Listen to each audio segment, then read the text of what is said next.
Bonsoir mesdames, mesdemoiselles et messieurs, bienvenue à ce journal. Voici les principaux titres. Nos pèlerins ont prié Al-Maghreb al-Isha à Muzdalifa après avoir quitté Arafat où ils avaient effectué la journée.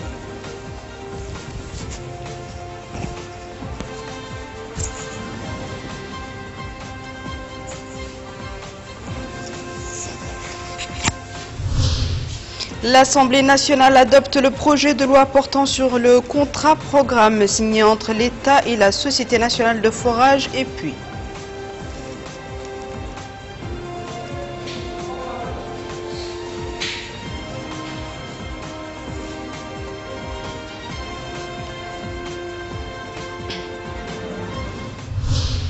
Notre pays commémore la Journée internationale de la fille et le département des affaires sociales organise de nombreuses manifestations pour l'occasion. Merci de vous joindre à nous, mesdames et messieurs. Les pèlerins mauritaniens sont arrivés hier soir à Al-Muzdalifa où ils ont accompli simultanément les prières du Maghreb et de l'Aïcha et y ont passé la nuit avant de se rendre à Minan, demain mardi, le jour de l'Adha. Auparavant, nos pèlerins ont passé la journée au mont Arafat où ils ont effectué les prières du Dhuhr et du Asr ensemble avec 1,5 million d'autres pèlerins venant de tous les coins de la planète.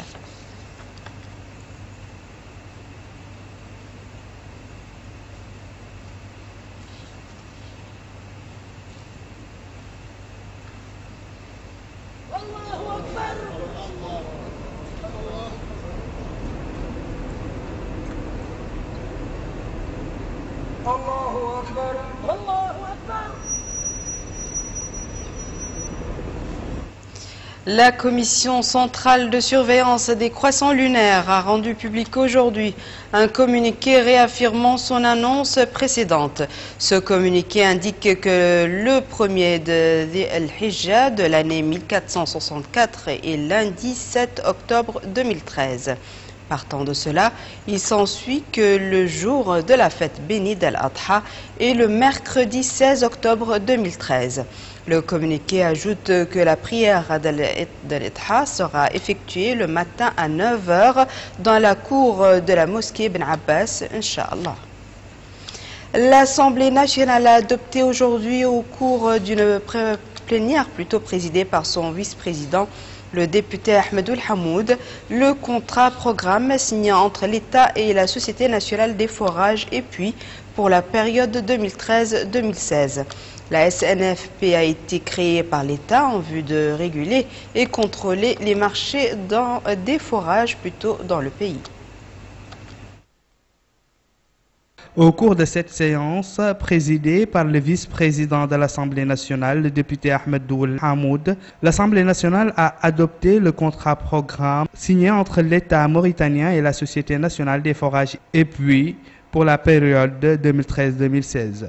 Dans son intervention devant les députés, le ministre de l'Hydraulique et de l'Assainissement, M. Ahmed Salem Oul-Béchir, a indiqué que le projet de loi actuel s'inscrit dans le cadre des efforts du gouvernement visant à régler et contrôler le marché des forages dans le pays à travers la création d'une entreprise appartenant à l'État dotée de moyens à même de concurrencer les sociétés opérant dans le domaine. Il a souligné qu'il s'agit d'une entreprise à laquelle l'État pourra recourir en cas d'urgence et avec des prix adéquats. Ce contrat-programme ne permet à la Société des forages d'obtenir des indemnisations qu'après réalisation des travaux qui lui sont confiés, réalisation constatée par un contrôleur de travaux spécialisé désigné à cet effet, a-t-il dit.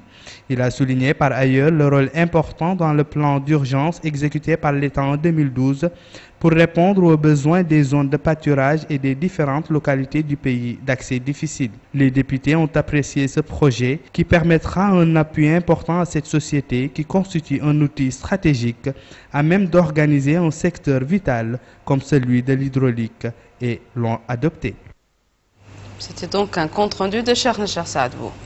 La conférence des présidents du Sénat a tenu cet après-midi une réunion sous la présidence de M. Mohamed El Hassan El Haj, président du Sénat.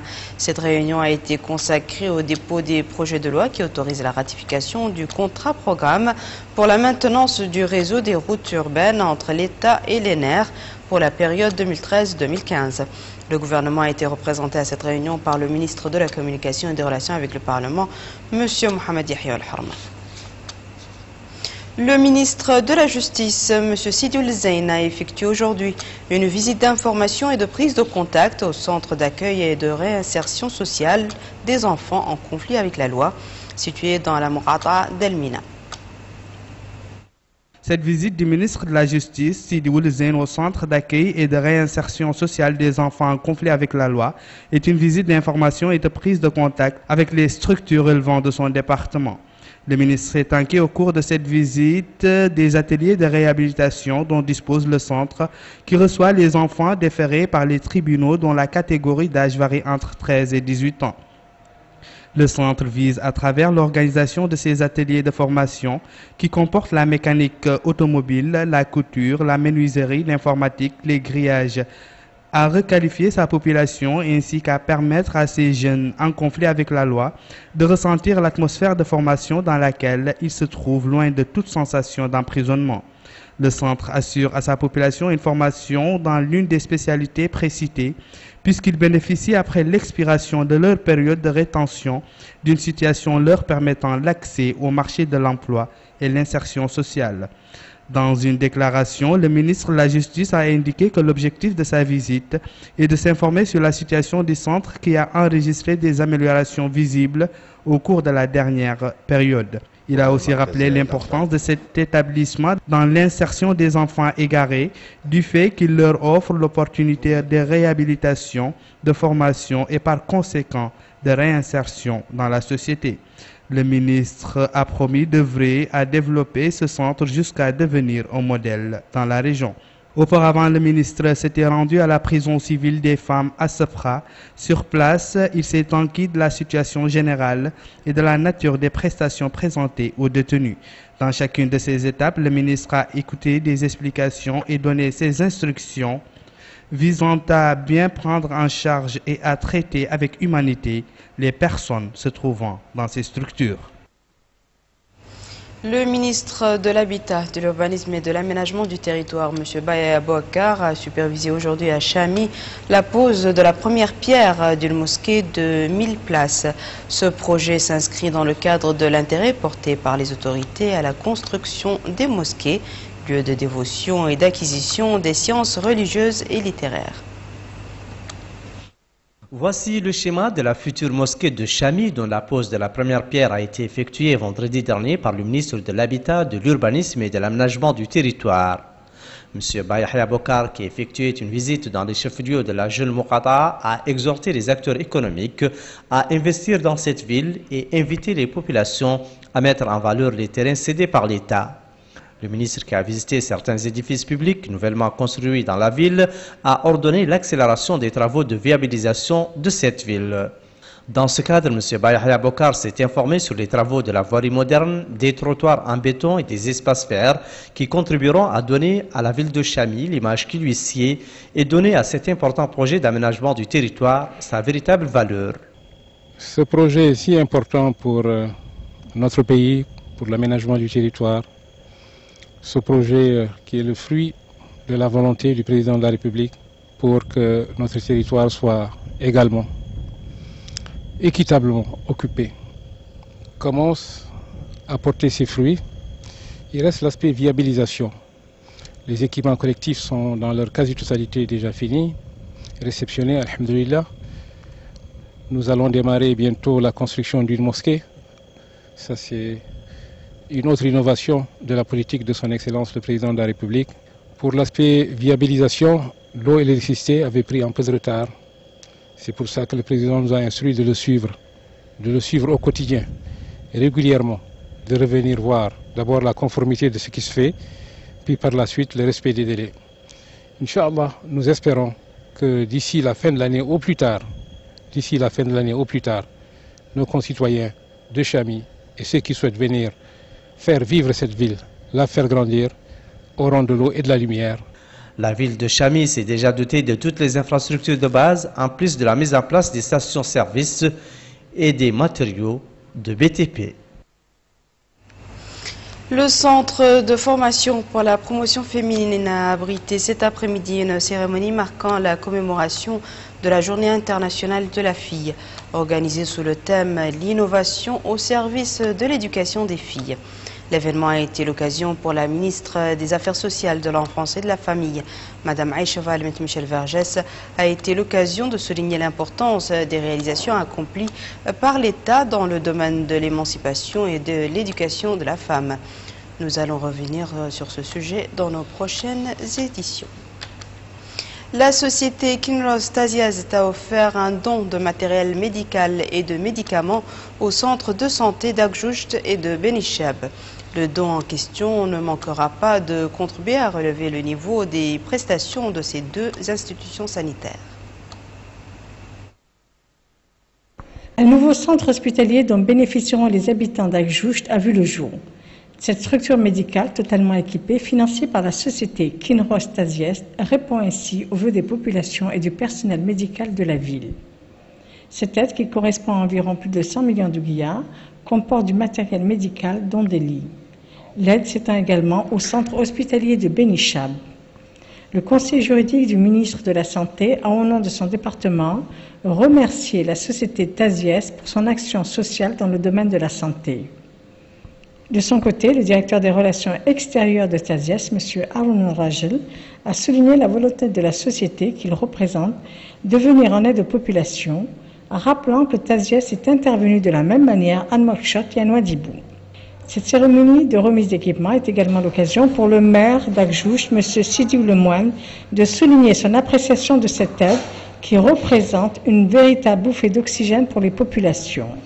Au terme de cette cérémonie, la délégation a pu examiner l'équipement offert qui va faciliter aux acteurs de la santé l'accomplissement de leur noble mission.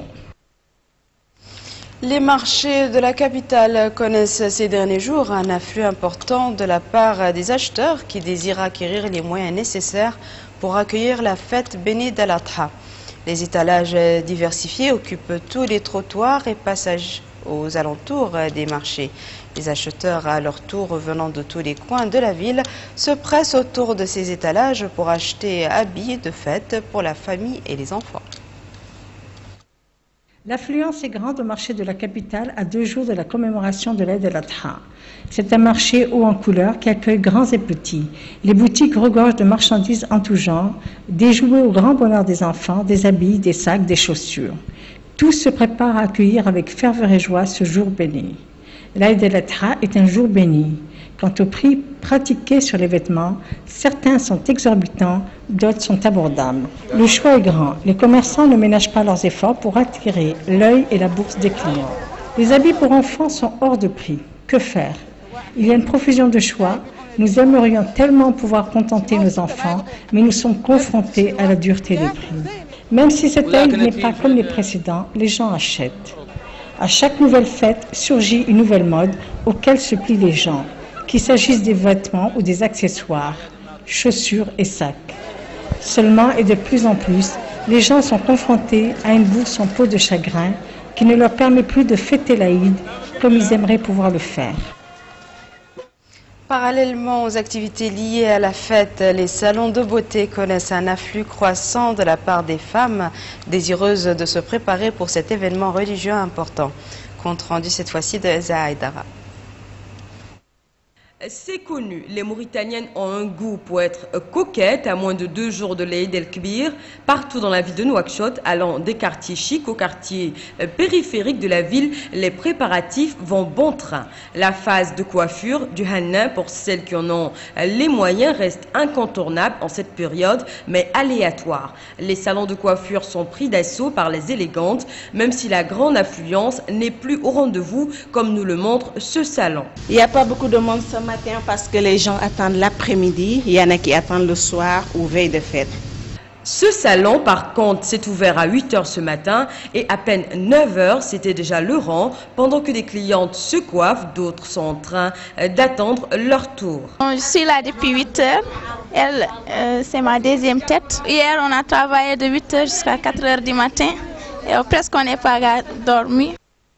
Elle est revenue également sur les différentes coiffures qui sont les plus prises en cette période de fête. Les tresses pour les jeunes filles, les tissages également. Pour les grandes dames, juste le brushing. Le henna a été de tout temps comme le cosmétique le plus employé par la Mauritanienne pour les grandes occasions. Mais aujourd'hui, les clientes se font rares dans les salons de henna de la ville. Ces modèles posés sur les mains et pieds de cette cliente varient d'habitude entre 3 000 à 5 000. Mais ce n'est pas le cas aujourd'hui. Le premier prix pour ces modèles est 5 000, allant jusqu'à 8 000, voire même 9 000 souvent. Pour cette spécialiste du henna, les prix augmentent lors des fêtes parce que les clientes aussi ne discutent pas en ces périodes et acceptent n'importe quel prix pour tout juste être belle. En tout cas, les temps ont changé, c'est du moins ce que l'on peut retenir des gérants de certains salons de beauté de la ville. Le constat est amer, les coiffeuses ne sont pas débordées à cette veille de fête par les clientes. Actualité internationale de ce journal, le gouvernement malien souligne que près de 200 personnes sont au nombre de disparus après le naufrage d'une embarcation au bord de laquelle il y avait des centaines de passagers. Le nombre des rescapés atteint 210 sur un nombre total de 400 passagers qui étaient à bord de l'embarcation. Une pinasse à étage surchargée avec à son bord plus de 300 passagers, près de 80 tonnes de marchandises s'est cassée en deux sur le fleuve Niger, dimanche soir près de la ville de Kouba, à 70 km de Mopti. Il y a un craquement et la pinasse s'est scindée en deux et tout le monde a commencé à couler. Les plus chanceux se sont accrochés à des objets flottants pour regagner la rive. Mais selon les autorités, un premier bilan fait état de 50 morts et 23 disparus. 210 rescapés ont été pris en charge par les villageois qui les ont nourris et réconfortés. Le bilan d'une bousculade dans le centre de l'Inde en marge d'une fête religieuse est passé ce lundi à au moins 115 morts et la presse s'est indignée en rappelant qu'un accident similaire au même endroit avait déjà causé des dizaines de décès en 2006. Le bilan a grimpé à 115 morts et à plus de 110 blessés, a indiqué un haut responsable de la police. 10 d'entre eux sont dans un état critique. L'accident survenu hier a eu lieu à proximité d'un temple du district de Datia, dans l'état du Padilla à Pradesh. Au moment de la bousculade, quelques 20 000 personnes se trouvaient sur un pont enjambant la rivière Sindh. Selon les autorités locales, une rumeur sur le possible effondrement du pont percuté par un tracteur a causé un mouvement de foule. Des pèlerins sont morts asphyxiés et d'autres en sont noyés après être tombés dans la rivière. Ce sera tout pour ce journal, mesdames et messieurs. À présent, le rappel des titres. Nos pèlerins ont prié El Maghreb El Isha à Mousdalifa après avoir quitté Arafat où ils avaient effectué la journée.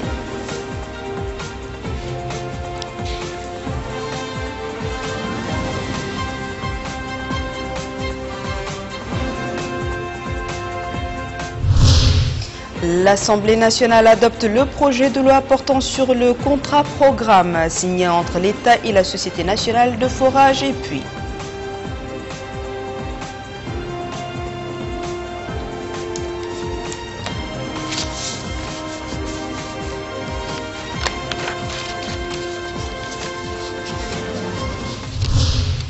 Notre pays commémore la Journée internationale de la fille et le département des affaires sociales organise de nombreuses manifestations pour l'occasion. C'est la fin de ce journal, mesdames et messieurs. Merci de nous avoir suivis, merci de votre fidélité et excellente suite au programme sur la TVM.